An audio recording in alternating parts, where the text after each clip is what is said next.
Donc bonjour. Donc, dans le cadre de la géophysique ou bien la physique appliquée à la Terre et les méthodes qui vont nous permettre de déterminer la composition de la Terre, comme on a vu dans le cours de la gravimétrie ou bien la, la gravimétrie nous a permis de déterminer la composition de la Terre. Je porte à votre information qu'on n'arrive pas à dépasser une profondeur de 12 kilomètres. D'ailleurs, le forage le plus profond, c'était le forage de Kola. Vu la grande pression et la grande température, on n'arrive pas à dépasser cette profondeur. Le comparant avec le rayon total de la Terre, estimé à 6371 km, on va constater que ce rayon ne constitue que un pourcentage de 0,2%. Donc, on n'arrive pas à dépasser une profondeur de 12 km, qui ne constitue que 0,2% du rayon total, mais en contrepartie, on a une idée générale sur la composition de la Terre. Donc, comment on a su cette composition? C'est tout simplement à travers les méthodes indirectes de la géophysique, comme la gravimétrie qu'on a discuté plus en détail lors des séances précédentes. Aujourd'hui, on va discuter l'art d'interpréter les enregistrements de mouvements du sol générés par les séismes. Donc, les tremblements de terre comptent parmi,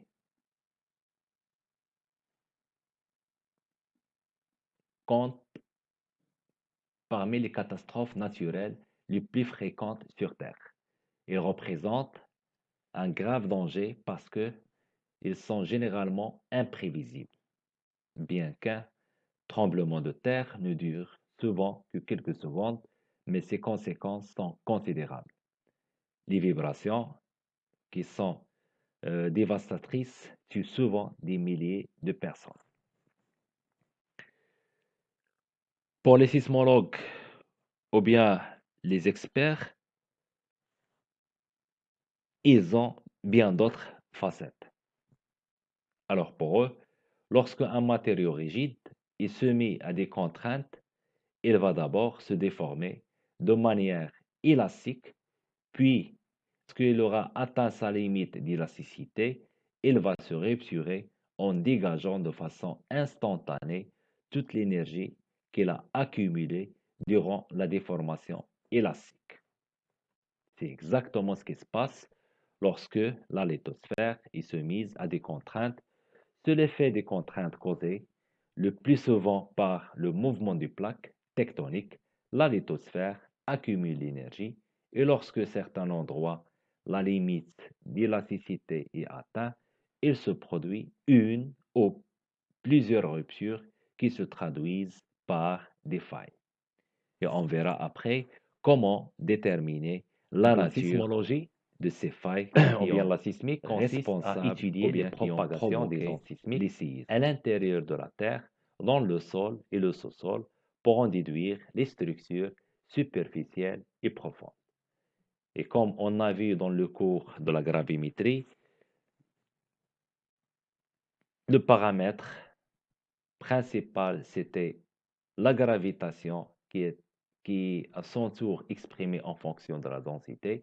À partir de la détermination de la densité, on a pu retrouver la composition de la Terre et on a pu euh, rechercher certains minéraux comme l'or et certains hydrocarbures comme le pétrole, l'eau et ainsi de suite. Dans le cas de la sismologie, le paramètre principal qui va nous permettre de modéliser les structures profondes sont la vitesse. Ces vitesses sont reliées aux densités du milieu et va nous permettre ainsi une identification grossière des roches constitutives du sous-milieu. Les ondes sismiques sont de nature mécanique. Le déplacement continu des plaques à la surface de Terre engendre des contraintes qui s'accumulent dans les roches. Donc, vous avez l'axe des X qui représente la déformation des roches et vous avez l'axe des Y qui exprime la contrainte. Donc, au fur et à mesure de l'augmentation de la contrainte, on a ce qu'on appelle la déformation élastique, jusqu'à arriver à une zone où on perd toutes sortes de propriétés d'élasticité. Et on arrive à ce qu'on appelle une déformation qui est plastique. Après cette déformation, bien sûr, en continuant avec les contraintes, c'est-à-dire que la roche, les contraintes ressenties par la roche euh, ou bien la contrainte des roches sur une autre roche, c'est-à-dire la roche elle va ressentir les contraintes des autres roches.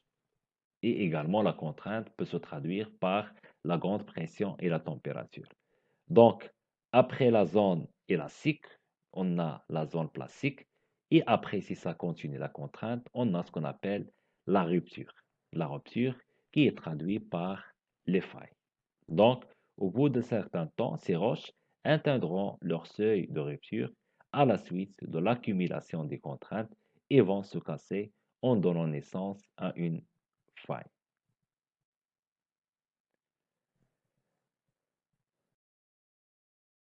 Les ondes, les ondes P et les ondes S, comme vous avez déjà vu dans le cours du premier année, donc une onde est la propagation d'une perturbation produisant sur son passage une variation réversible de propriétés physiques locales. Elle transporte de l'énergie sans transporter bien sûr de matière. Les ondes mécaniques requièrent un milieu de propagation, tandis que les ondes électromagnétiques peuvent se propager dans le vide. Parmi les ondes sismiques, on distingue plusieurs catégories d'ondes. On peut citer par exemple les ondes P et les ondes S. Pourquoi les ondes P? Ou bien pourquoi l'appellation P? C'est tout simplement parce que ce sont les ondes les premiers arrivés ou bien enregistrés au niveau des stations. Donc les ondes P sont des ondes longitudinales, les particules du milieu de propagation se déplaçant localement autour de leur position initiale selon la direction de propagation de l'onde. Par contre, les ondes S, pourquoi S? C'est tout simplement parce que ce sont les ondes secondes qui sont enregistrées au niveau des stations, sont des ondes transversales. Les points du milieu de propagation se déplacent localement autour de leur position initiale et qui sont perpendiculaires à la direction de propagation de l'onde. On peut dire d'une onde que c'est une perturbation du milieu qui se propage dans l'espace et dans le temps. Sa propagation est fonction des propriétés, bien sûr, du physique du milieu. On peut décrire le phénomène de la propagation des ondes sismiques à partir, soit à partir de la loi de Hooke. C'est quoi la loi de Hooke?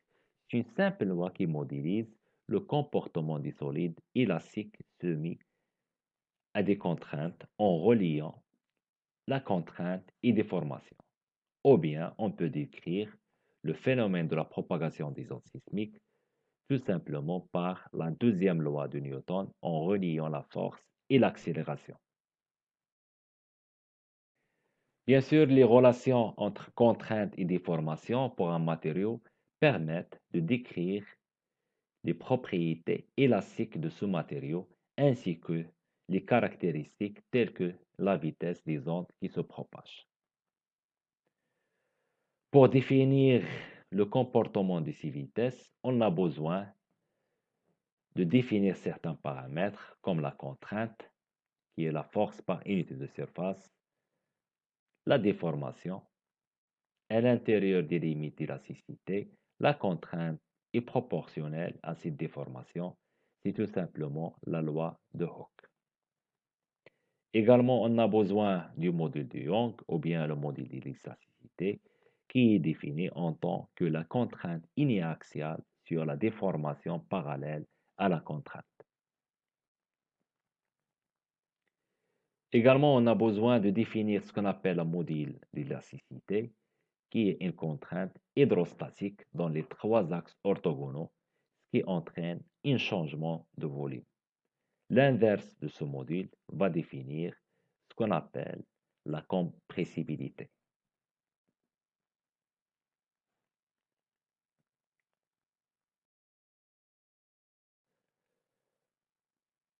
Pour le module de cisaillement ou bien de rigidité, mesure le rapport de contrainte sur la déformation dans le cas d'un cisaillement simple tangentiel. C'est une déformation sans changement de volume, avec phi bien sûr, et l'angle de déformation.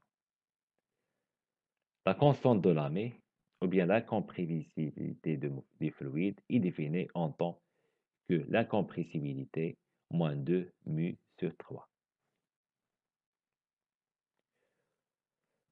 On a besoin également de définir ce qu'on appelle le coefficient de Poisson, qui mesure le changement géométrique dans la forme du corps élastique, dans les directions orthogonales à la direction de la contrainte.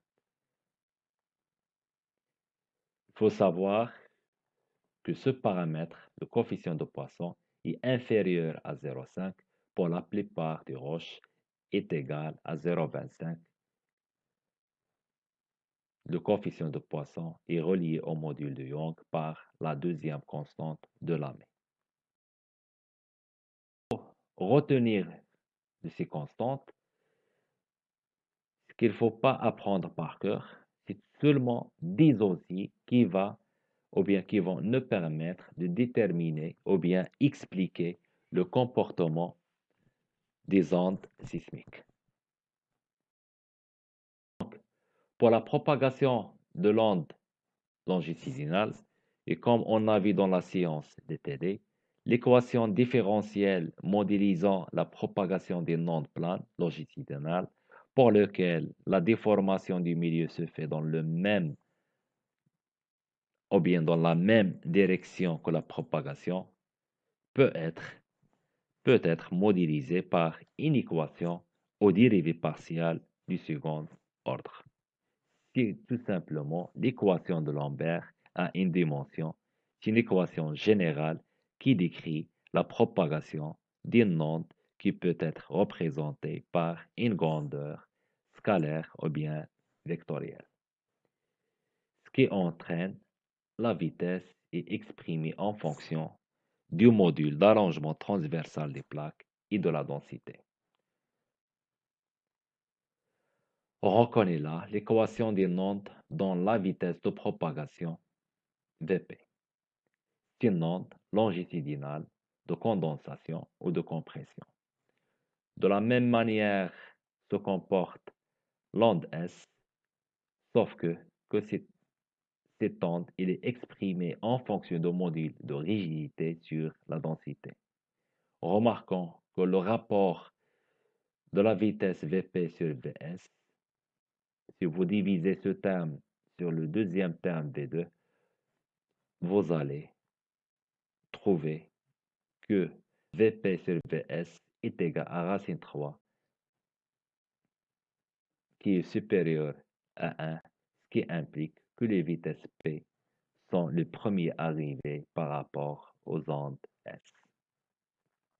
Ces deux types d'ondes correspondant respectivement aux propagations de mouvements longitudinaux et transversaux, compression et cisaillement, ils sont qualifiés d'ondes de volume. Et bien sûr, qui vont donner lieu ou bien naissance aux ondes de surface L et R. Les ondes P aux premières, car ce sont les plus rapides, sont des ondes de compression. Le déplacement des particules est parallèle à la direction de propagation de l'onde. La vitesse des ondes P est donnée par K plus 4 sur 3 mu sur la densité. Et on va donner la signification physique de ces paramètres. Donc, pour K, qui représente le module d'incompressibilité, plus un corps est difficile à comprimer, c'est-à-dire K est élevé, plus il se détend vite. Un ressort rigide, par exemple, se détend plus vite qu'un ressort souple et plus lente se propage vite. Également, pour le module de cisaillement ou bien rigidité, plus un corps est difficile à déformer, plus il retrouve son état initial. Si vous prenez par exemple le cas d'une lame métallique, d'un coton, il va retrouver sa forme initiale dès qu'on la relâche. Mais plus un corps est dense, c'est-à-dire il représente une densité plus élevée, plus sa mise en mouvement est difficile. L'onde se propage moins vite, la vitesse des ondes sismiques diminue avec la masse volumique et celle-ci figure au dénominateur de la formule de Vp. Cependant, avec la profondeur, si la pression et la masse volumique augmentent, K et mu augmentent plus vite que la densité, de sorte que Vp augmente avec la profondeur. Autrement dit, ces deux termes l'emportent par rapport à la densité, ce qui entraîne que la vitesse Vp ou bien des ondes P augmente avec la profondeur. Ceci est très important pour l'analyse ou bien pour déterminer les discontinuités au niveau de la Terre, qu'on le verra plus en détail après. Les ondes P se propagent dans tous les milieux, les solides aussi bien que les liquides. Onde S, pour les ondes S, mu et le module de cisaillement en rigidité, avec la profondeur, la masse volumique augmente, mais mu augmente plus vite que la densité, de sorte que les vitesses Vp augmentent avec la profondeur à condition que le milieu soit solide, car mu égale à 0 dans les liquides. Car le fait que les liquides ne présentent pas une rigidité, ça signifie que mu égale à 0. Ainsi, les ondes S se propagent dans les milieux solides, mais pas dans les liquides où mu égale à 0 et donc Vs égale à 0. Ce résultat qui nous a permis de déterminer la nature du noyau liquide qu'on a trouvé dans le noyau qui est liquide ou bien il présente une nature qui est liquide. Comment la vitesse se comporte avec la profondeur?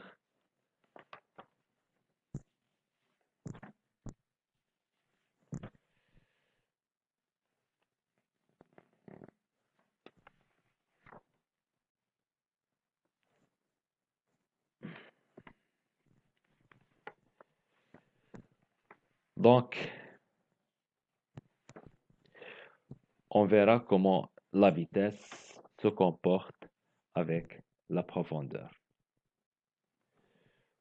Comme vous allez constater, l'augmentation progressive de la vitesse des ondes P et des ondes S dans le manteau indique une hausse de la densité du matériel à mesure qu'on s'enfonce vers le centre de la Terre.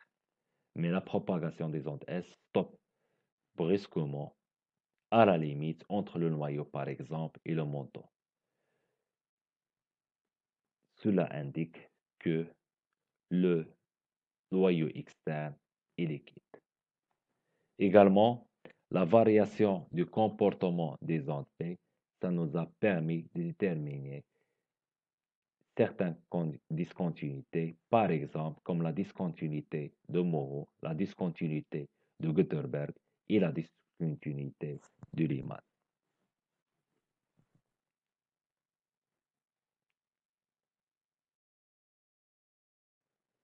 Également, dans le cadre de la sismologie, l'étude de la sismologie nous ramène à définir certains paramètres. Par exemple, comme l'épicentre. C'est quoi l'épicentre? C'est tout simplement le point situé en surface au-dessus ou bien le plus près du foyer. L'épicentre macrosismique est le lieu de plus forte intensité au sens. Également, l'hypocentre ou bien le foyer est le point de départ de la rupture sismique sur une faille.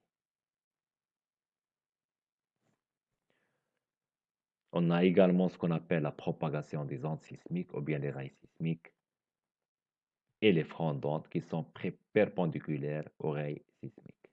Ce concept est utilisé généralement pour décrire la propagation des ondes comme le son ou le rayonnement électromagnétique, comme la lumière et les ondes radio. La question qui se pose,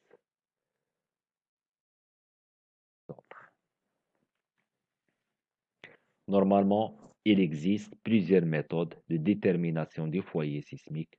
On distingue les méthodes absolues ou des méthodes relatives. Dans les méthodes de détermination des épicentres, dites relatives, on utilise le temps de propagation des ondes sismiques en fonction de la distance épicentrale.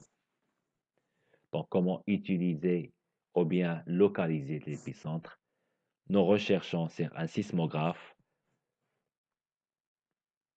lors, lors d'arrivée des ondes P et des ondes S, et nous calculons la différence du temps entre les deux ondes et la distance entre la station et l'épicentre. Et en répétant cette opération avec des sismographes d'autres stations, nous pouvons tracer trois cercles de rayons correspondant à la distance de l'épicentre à la station. L'intersection de ces trois cercles va définir ce qu'on appelle l'épicentre.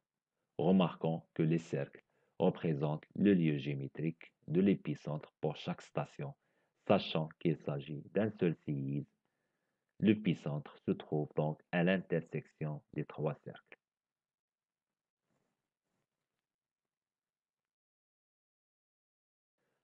L'appareil de mesure des séismes, les anciens appareils de mesure sont les sismographes et les nouveaux sont les sismomètres. Ils produisent des graphiques appelés sismographes.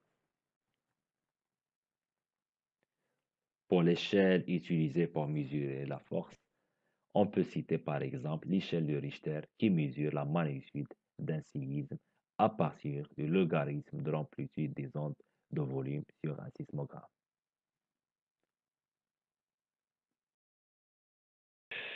Maintenant, comment déterminer la nature des failles responsables du séisme?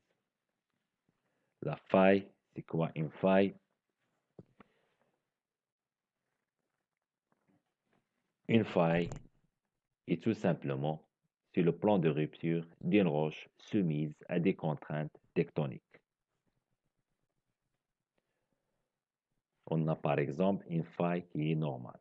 C'est quoi une faille normale? Dans le cas d'une faille normale, le bloc au-dessus de la faille bouge vers le bas par rapport au bloc au-dessus.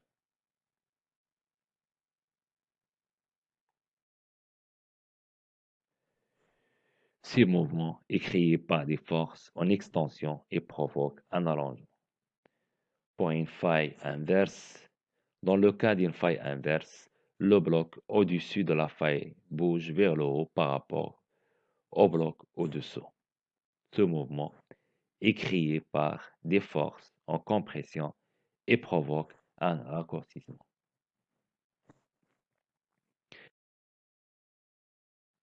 On peut dire que le mouvement entre les blocs de départ de part et d'autre de la faille est horizontal.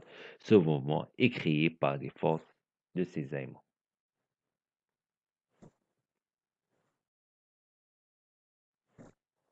L'analyse, comme on a vu dans la séance de TD, de la représentation stéréographique des enregistrements des différentes stations, comme indiqué dans la figure, va nous permettre de définir la nature du faille responsable du séisme.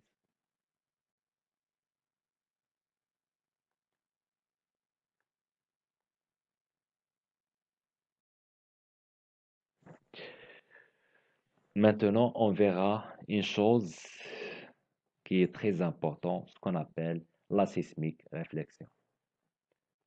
La sismique réflexion est une méthode de prospection géophysique dans laquelle une source émet des ondes élastiques qui pénètrent dans le sol, se propageant et se réfléchissant sur les interfaces séparant des milieux différents où les vitesses des ondes varient par exemple des couches géologiques.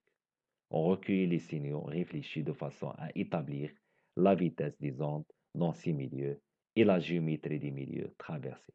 La connaissance de la vitesse de propagation de l'onde sismique et le temps de parcours sur récepteur permettent de calculer la profondeur du miroir. Sachant que cette technique de prospection géophysique représente le domaine où les investissements de la prospection pétrolière essentiellement sont les plus élevés, plus de 80% des dépenses de prospection des compagnies pétrolières. Pour interpréter les paramètres mesurés, étudions d'abord sur des problèmes directs la géométrie des raies. Comme le verra plus en détail dans les TD, on va traiter le cas d'un simple réflecteur horizontal où une source en E émet des ondes et qui sont enregistrées par un capteur situé en S à une distance x de E, qui va nous permettre de déterminer une première équation qui est celle de l'Eau-de-Cron et que l'on voit qu'il s'agit d'une branche d'hyperbole dont l'équation peut aussi s'écrire en tant que h égale à 1 demi le racine carrée de vt au carré moins x au carré.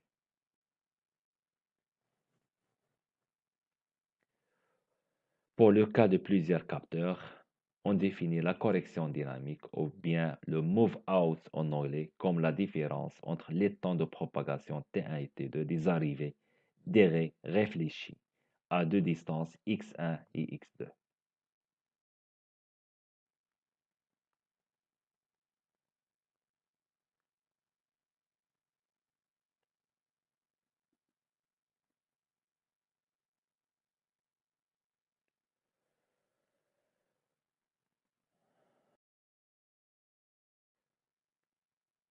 Ce qui nous intéresse dans la réflexion sismique, c'est ce qu'on appelle la formule de 10.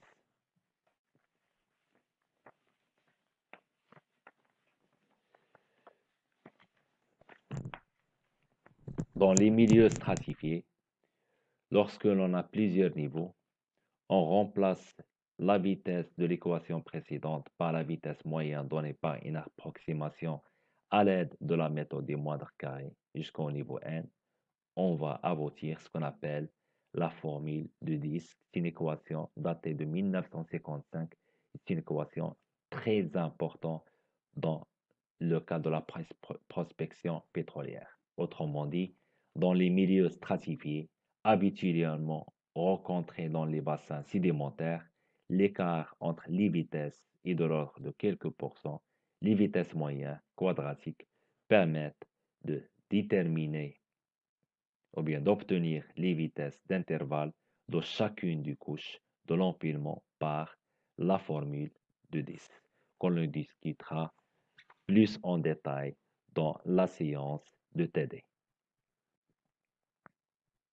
À partir de ces valeurs des vitesses approximées au moindre carré pour chaque niveau, on peut trouver les vitesses dans chaque niveau. Premièrement, on verra ce qu'on appelle un tsunami, qui sont d'énormes vagues provoquées par un séisme sous-marin. On l'appelle également rase de marée. Sur ce, je vous dis merci infiniment pour votre attention et n'hésitez pas à me poser des questions ou bien de me contacter